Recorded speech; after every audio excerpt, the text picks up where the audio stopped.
और यूक्रेन को सुरक्षा गारंटी देने के लिए अमेरिका तैयार है। सेना हथियार तैनात किए बिना सुरक्षा गारंटी डील को मंजूरी देने को तैयार। व्हाइट हाउस, सीनेट और युद्ध विराम की निगरानी भी अमेरिका करेगा।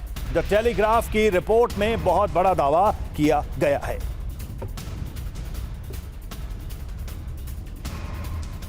तो अमेरिका की नई रणनीति यूक्रेन को सुरक्षा गारंटी क्या होगा, उसका स्वरूप क्या कहा गया है, क्या दावा है, ये देखिए। सैनिकों की तैनाती के बिना यह सुरक्षा गारंटी होगी। नेटो सीमा में मौजूद रहकर यूक्रेन की सुरक्षा की जाएगी। नेटो सीमा में F-35 और टॉमहॉक की तैनाती की जाएगी। जापान, दक्षिण कोरिया के साथ समझौते की तरह यह गारंटी होगी। संजय सोई सर, ये गारंटी जो दी जा रही है, ये वाकई में गारंटी है भी या फिर ये सिर्फ कागजी चीज है? क्योंकि असल मसला तो जमीन को लेकर है।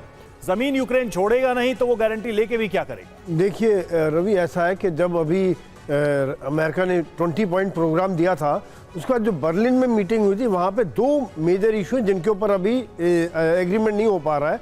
एक है जमीन का मसला, एक सुरक्षा गारंटी का मसला।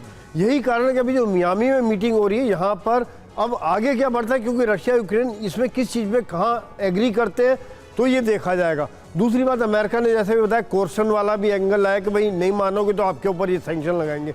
लेकिन सुरक्षा गारंटी जो है, रशिया बिल्कुल तैयार नहीं होगा यूक्रेन के अंदर फॉरेन विदेशी सेना और विदेशी सेना और उनको मैन करे, हथियारों को मैन करे। यही कारण है कि अमेरिका ने एक बीच का रास्ता निकालते हुए कि आसपास के देशों में, पोलैंड, रोमानिया, उन देशों में F-35 टॉमहॉक मिसाइल, इन सब की डिप्लॉयमेंट करके कि अगर यूक्रेन के ऊपर दोबारा इस तरह का हमला होता है शांति के बाद, तो वहीं से उसका सुरक्षा दी जाए। क्योंकि रशिया इस चीज़ के लिए बिल्कुल तैयार नहीं है। क्योंकि अगर देखिए, मान लीजिए वहाँ अमेरिका के सैनिक होते हैं या जर्मनी के सैनिक होते हैं, उनके साथ झड़प होती है तो एक नेटो देश के साथ झड़प हो जाएगी, जिसका मतलब है फिर आर्टिकल 5 के अंदर बाकी नेटो देश भी इन्वॉल्व हो जाएंगे। तो रशिया ये नहीं चाहता कि इस तरह की बात हो और ना ही अमेरिका इस तरह की बात चाहता है। तो ये बीच का रास्ता शायद निकालने की कोशिश की जा रही है कि जहां पे यूक्रेन के बाहर रहते हुए उनको विद इन रेंज रखते हुए सुरक्षा दी जाए। बिल्कुल बिल्कुल, लेकिन ये कुल मिलाकर जो पूरी की पूरी प्लानिंग है, ये प्रैक्टिकल कम ही नजर आती है। और देखिए, आर्कटिक में रूस की बड़ी तैयारी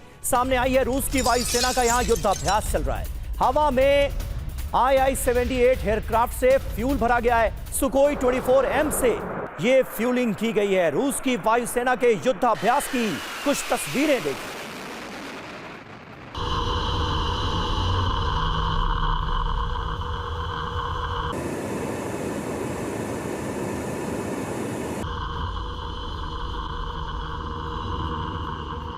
और देखिए, रूस पर यूरोप ले सकता है बड़ा फैसला। जी हां, जब्त रूसी संपत्ति से होगी यूक्रेन की मदद। रूस की संपत्ति यूक्रेन की रक्षा के लिए इस्तेमाल की जाएगी। यूरोप ने जब्त की है 90 बिलियन यूरो की रूसी संपत्ति।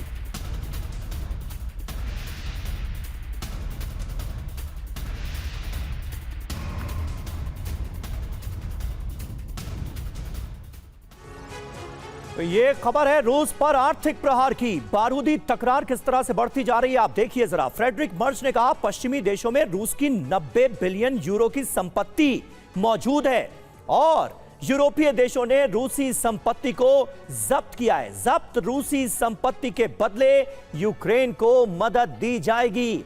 यूक्रेन की रक्षा के लिए इस्तेमाल होगी रूसी संपत्ति। यूक्रेन और 2 साल रूस से जंग लड़ सकता है। असर क्या होगा? रूस यूरोप के बीच टकराव और ज्यादा बढ़ेगा। दोनों के बीच जंग की आशंका और ज्यादा तेज होगी। बदले के लिए रूस यूरोप पर हमले कर सकता है। क्या इसकी संभावना बढ़ती नजर आ रही है मनीष? क्योंकि अभी भी कुल मिलाकर यूरोप ये बताने की कोशिश कर रहा है कि देखिए, हम यूक्रेन के साथ हैं। यूक्रेन अभी और 2 साल जंग लड़ सकता है, अभी अपने मुल्क को और बर्बाद करवा सकते हैं ज़ेलेंस्की।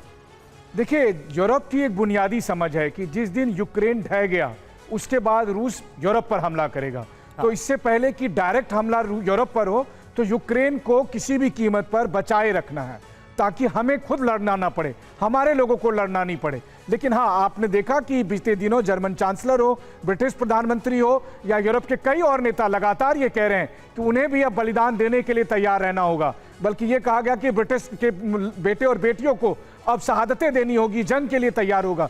तो ये सारी चीजें बन रही है। रूस और यूरोप के बीच में अदावत कोई नई बात नहीं है, लेकिन पहली बार ऐसा है खास करके दूसरे विश्व युद्ध के बाद, जब ये साफ तौर पर लग रहा है कि अब की जो जंग होगी वो रूस और यूरोप के बीच ही जंग होगी। और इस जंग में अभी बस केवल यूक्रेन एक मीडिएटर है, लेकिन यूक्रेन के बाद ये सीधी जंग होगी। तो ऐसी स्थिति में कोई और विकल्प होता दिखता नहीं है। हाँ, यूक्रेन क्या करे? यूक्रेन तो बस एक मोहरा के तौर पर है, पहले अमेरिका के लिए था, अब यूरोप के लिए है। बिल्कुल। और देखिए जिस तरीके से यूरोप के कम से कम इंटेलिजेंस बैकअप की ही बदौलत जो है ब्राजील के नास्ट्राडामस यानी एथोस सालोम को लेकर एक खबर है कि उनकी बड़ी भविष्यवाणी सामने आई है और 2026 में अंधेरे में डूब जाएगा यूरोप, ये एथोस ने भविष्यवाणी की है। यूरोप पर बड़ा हमला करेगा रूस, ये उनकी भविष्यवाणी है और दुनिया एक बड़ी तबाही के करीब जाएगी। एथोस ने यह भविष्यवाणी की है। आने वाली तबाही को रोकना मुश्किल होगा, एथोस की भविष्यवाणी। तो ये एक प्रेडिक्शन भी सामने आया, ऐसी खबरें भी बीच बीच में आती है और साफ दिखाई दे रहा है कि जो आकलन है उसी दिशा में यह भविष्यवाणी भी नजर आ रही है।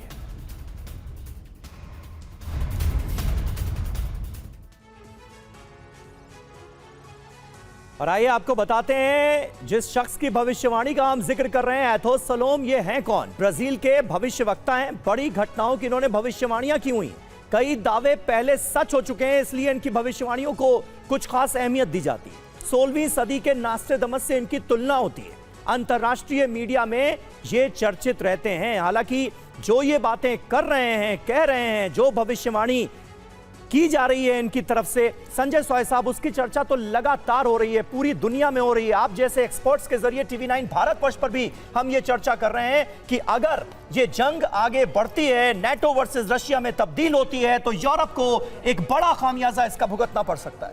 इसमें कोई शक नहीं है। जो ये भविष्यवाणी है, ये जिस तरह से आज हालात बन रहे हैं, जिसको कहते हैं विनाशकाल है, विपरीत बुद्धि वाली बात हो रही है कि कहीं कोई शांति की बात नहीं कर रहा। देखिए समीर, एक बात देखिए कि आज रशिया ने उनके ईस्टर्न यूक्रेन पे कब्जा किया हुआ है। क्या प्रैक्टिकल है कि यूक्रेन उसको छुड़ा पाएगा? तो कहीं ना कहीं एक खून का घूंट पी के आदमी एक शांति करे और एक्सेप्ट करे, बाद में 5 साल बाद, 3-4 साल बाद। Sir quick comment. नहीं, मैं कह रहा हूँ, देखिए यूरोप के माइंडसेट में कितना परिवर्तन आया कि सीज की हुई संपत्ति को हम यूक्रेन को देंगे कि आप युद्ध लड़ो। आज तक यूरोप जाना जाता था ह्यूमैनिटेरियन असिस्टेंट, आप मदद करेंगे, लोगों का बिल्डिंग रिकंस्ट्रक्शन करेंगे, वो भूल गए, वो भूल गए। अब आप कह रहे हैं कि युद्ध की तरफ, तो ये म्यूचुअल अश्योर्ड डिस्ट्रक्शन हो गया, ये सेल्फ डिस्ट्रक्शन यूरोप का आ रहा है। मुझे लगता है वाणी, मैं भविष्यवाणी में पता नहीं क्या विश्वास करता हूँ, लेकिन सिम्टम्स यही दिख रहे हैं कि यूरोप डिस्ट्रक्शन की तरफ बढ़ रहा है। विनाशकाल है, विपरीत बुद्धि वाली बात जो है वही है। बिल्कुल, हालात तो ऐसे ही बनते नजर आ रहे हैं।